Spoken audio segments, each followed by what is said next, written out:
We like to think of ourselves as rational beings, guided by facts and logic, making decisions based on evidence and reason. But before logic, we were storytellers. Long before we wrote down laws or formulas, we gathered around fires and shared tales that shaped our understanding of the world. Story is not just entertainment, it's how we make sense of chaos.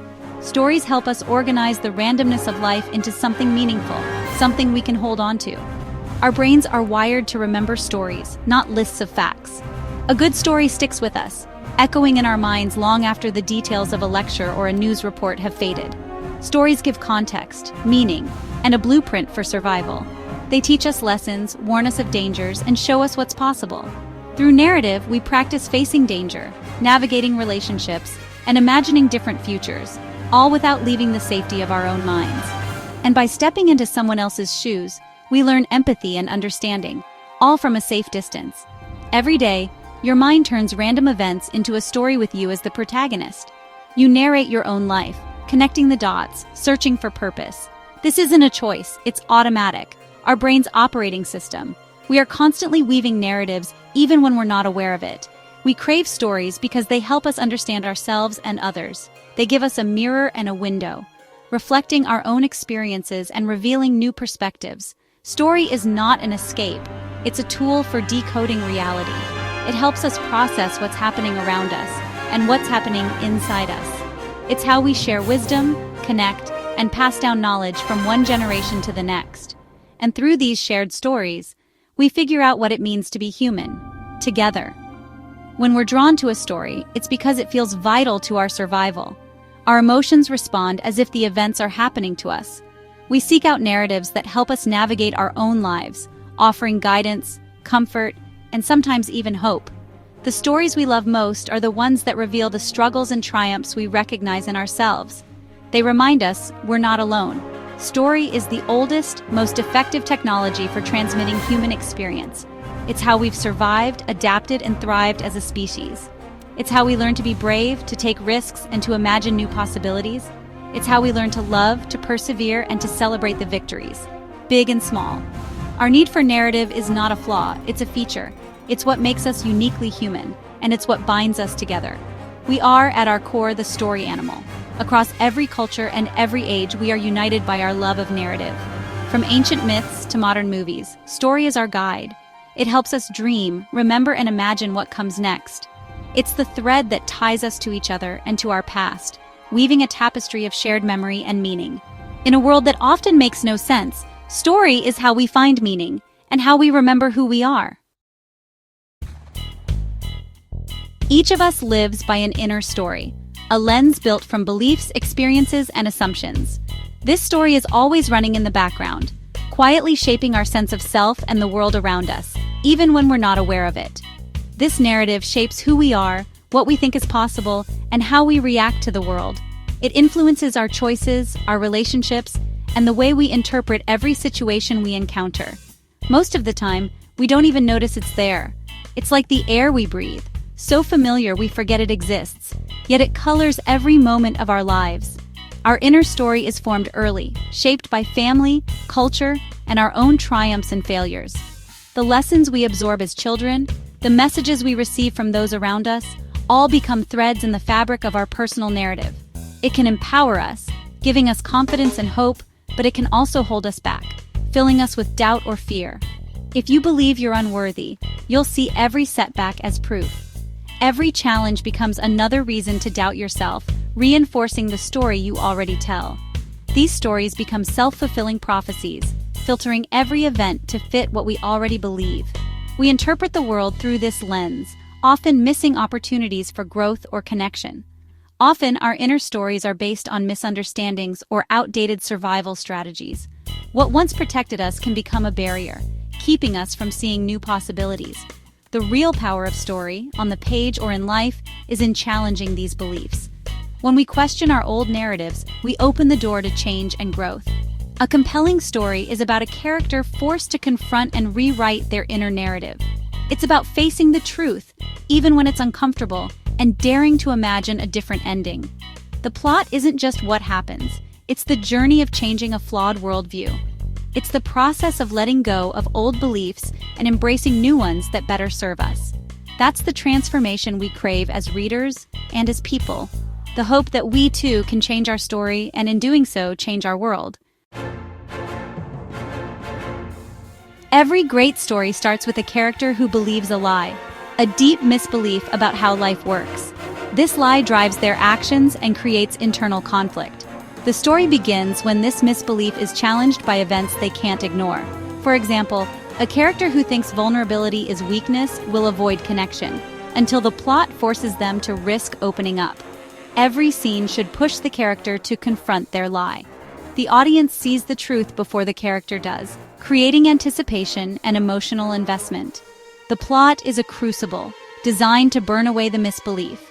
The true climax isn't the external victory, it's the moment the character lets go of the lie.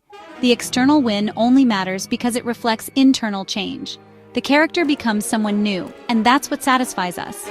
Without this internal engine, a story is just a list of events. The transformation is what makes a story powerful. That's the change our brains are wired to seek. Our brains don't passively absorb stories, they hunt for meaning. When we read or watch, we're subconsciously asking, what can I learn? How does this help me survive? Story is a simulation, letting us practice social and emotional skills. The brain looks for patterns and cause and effect, building models of how people think and act. If a story feels random, our brains tune out. It needs clear logic and consequence. We also search for a lesson or moral, something we can use in our own lives. That's why fables endure, and why even complex stories need a point. When a story resonates, our brains release oxytocin, letting us feel what the characters feel. This emotional simulation makes the lesson stick. We don't just understand, we empathize. Story bypasses our defenses and speaks to our core. It's the most powerful tool for teaching and persuasion. That's why story matters more than facts alone.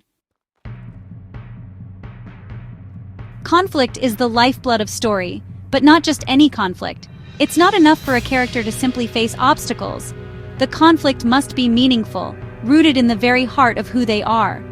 True conflict is external pressure that forces the protagonist to confront their core misbelief. It's the world pushing back, demanding that the character question everything they thought they knew. The plot is a crucible, designed to strip away the character's illusions, layer by layer, until only the truth remains. The conflict must be personal, something the character can't avoid or control. It's not just a problem to solve, but a force that shakes them to their core. Every failed attempt to solve the problem using their old worldview raises the stakes. Each setback chips away at their certainty, making the cost of failure feel more real. The world relentlessly proves their belief is wrong, escalating tension.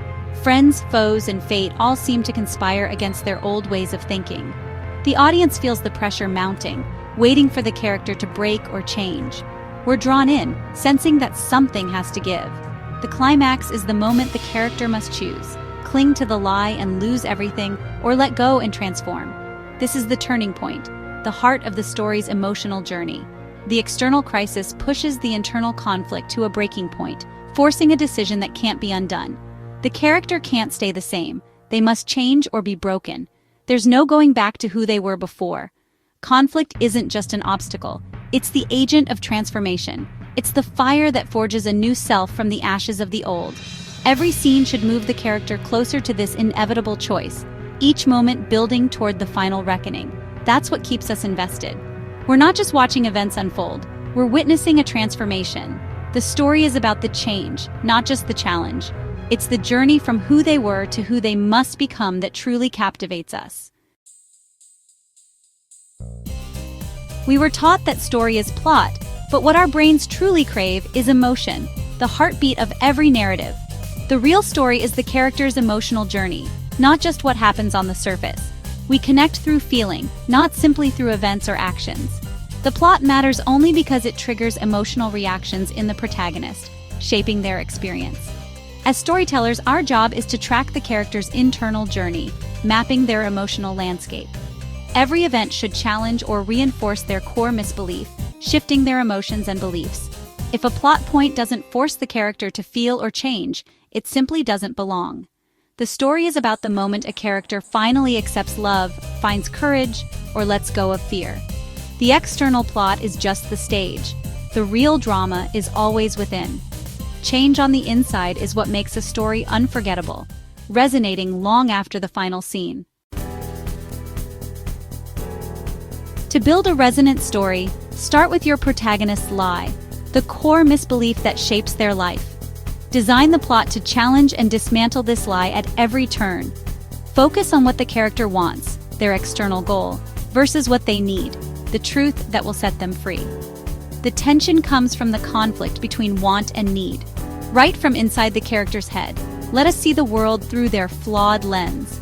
Show us their thoughts, feelings, and how events confirm or challenge their beliefs. Every scene should turn on a moment of realization, a small internal shift. A scene isn't just action, it's a mini story of change. The character should enter with one belief or emotion and leave with another. These small shifts add up to the big transformation. The story unfolds in the protagonist's mind, not just in the world. Track the internal journey relentlessly. That's how you create a story that sticks. The world doesn't need more empty entertainment. It needs meaning and purpose. We're drowning in information but starving for stories that help us make sense of it all and truly connect. Storytelling is a profound act of generosity, connecting us and illuminating our struggles and hopes. You don't need permission to tell stories. You're already wired for it deep within. The desire to share is a fundamental human impulse, present in us all. Your most powerful stories come from your most vulnerable places and honest moments. Start with a character who believes a lie you understand well. Show their struggle, their change, and ultimately their truth. Your story's power lies in its honesty, not in perfection. Tell the story only you can tell in your own way. The world needs your voice, your perspective, and your truth. Pick up the pen, open your mouth. The world is listening now. Your story can change someone's life forever.